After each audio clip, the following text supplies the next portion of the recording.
سلام، چطورین؟ من کیمیام. به منطقه من و کانال خودتون خیلی خیلی خوش اومدین. امروز میخوایم بریم سراغ فیلم پر سر و صدای آنورا به کارگردانی شان بیکر. این فیلم تونست خیلی سر صدا بپا کنه و البته امتیازهای قابل توجهی رو هم دریافت کرده. از IMDb امتیاز 7.8، راتن تومیتوز 93% و از متاکریتیک هم امتیاز 91% رو گرفته. توی این اپیزود از برنامه وقتتو هدر نده میریم سراغ خلاصه کامل این فیلم و بعد از دونستن داستان این فیلم شما تصمیم بگیرید که دوست دارید فیلم رو تماشا کنید یا نه. فیلم با معرفی آنی آنورا شروع میشه که به اسم آنی شناخته میشه. اون یه استریپره که توی کلابی به اسم هدکوارتز کار میکنه. زندگی آنی وقتی تغییر میکنه که وانیا زاخاروف یه پسر 21 ساله و وارث یه خانواده روسی وارد کلاب میشه. وانیا یه زندگی بیخیال و پر از خوشگذرانی توی آمریکا داره. با یه دسته پول وارد کلاب میشه و توجه همه رو به خودش جلب میکنه. آنی که روسی بلده، چون زبانی بوده که از مادر بزرگش یاد گرفته، بهترین گزینه برای همراهی وانیاست. این رابطه حرفه‌ای خیلی زود به یه رابطه شخصی تر تبدیل میشه.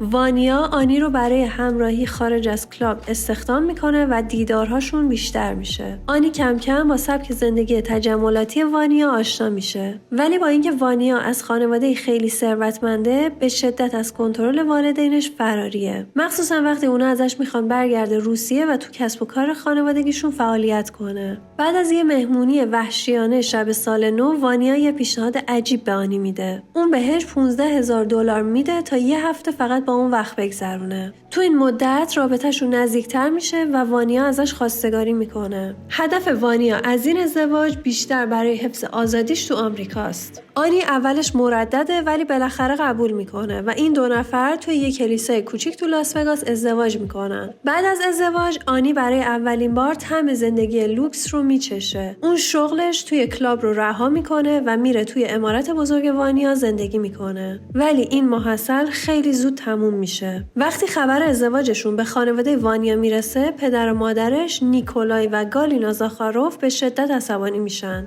اونا که این ازدواج رو به عنوان یه تهدید برای اعتبار خانوادگیشون میبینن، یه نفر به اسم تاس رو میفرستن تا این ماجرا رو جمع کنه. تاس و افرادش گارنیک و ایگور میان تا صحت این ازدواج رو بررسی کنن. خانواده زاخاروف حاضر نیستن آنی رو توی دایره اجتماعی نخبهشون بپذیرن. تحت فشار والدینش وانیا آنی رو تنها میذاره و خودش کنار میکشه. آنی که نمیخواد تسلیم بشه، میخواد با وانیا حرف بزنه ولی اون تماسهاش رو جواب نمیده و علاقه‌ای به حل مشکل نشون نمیده. آنی بالاخره وانیا رو تو کلاب قدیمی پیدا میکنه، جایی که داره بدون هیچ دغدغه خوش میگذرونه. این صحنه نشون میده که چقدر رابطه‌شون نابرابره. در حالی که آنی برای حفظ این ازدواج تلاش میکنه، وانیا همچنان بچگانه رفتار میکنه و از مسئولیت فرار میکنه. آنی کم کم متوجه میشه که هدف اصلی وانیا از ازدواج عشق نبوده. اون فقط میخواسته با این ازدواج گرین کارت بگیره و از کنترل خانواده‌اش فرار کنه. وقتی آنی این حقیقت رو به وانیا میگه، اون هیچ دفاعی نمیکنه. حتی وقتی خانواده‌اش ازش میخوان ازدواج رو باطل کنه، بدون هیچ مقاومتی قبول میکنه. آنی که نمیخواد بدون جنگیدن عقب نشینی کنه، تهدید میکنه که وکیل میگیره و نیمی از ورث وانیا رو مطالبه میکنه. ولی گالینا مادر وانیا خیلی راحت تهدیدهای آنی رو خنثی میکنه و بهش یادآوری میکنه که این خانواده چقدر قدرتمندن. در نهایت آنی مجبور میشه که اسناد باطل شدن ازدواج رو امضا کنه. این دخالت‌های خانواده زاخاروف هر چیزی که آنی فکر میکرد به دست آورده رو ازش میگیرن. اون نه تنها تحقیر شده، بلکه شغل و خونش رو هم از دست داده. تنها چیزی که براش مونده یه مبلغ جزئی به عنوان خسارت و یک دنیا دلشکستگیه. یکی از نکات جالب داستان مهربانی غیرمنتظره ایگور، یکی از افراد تاوسه. ایگور وانیا رو به خاطر بزدلیش سرزنش میکنه و از نقشی که تو بدرفتاری با آنی داشته عذرخواهی میکنه. به عنوان یه نشونه از حسن نیت، انگشتر نامزدی آنی رو که توسط خانواده زاخاروف گرفته شده بود بهش برمیگردونه. آنی اولش فکر میکنه که این مهربانی ایگور یه نقشه است، ولی کم کم میفهمه که این کار از روی همدلی واقعی بوده. ایگور که خودش هم توسط افراد ثروتمند استثمار شده،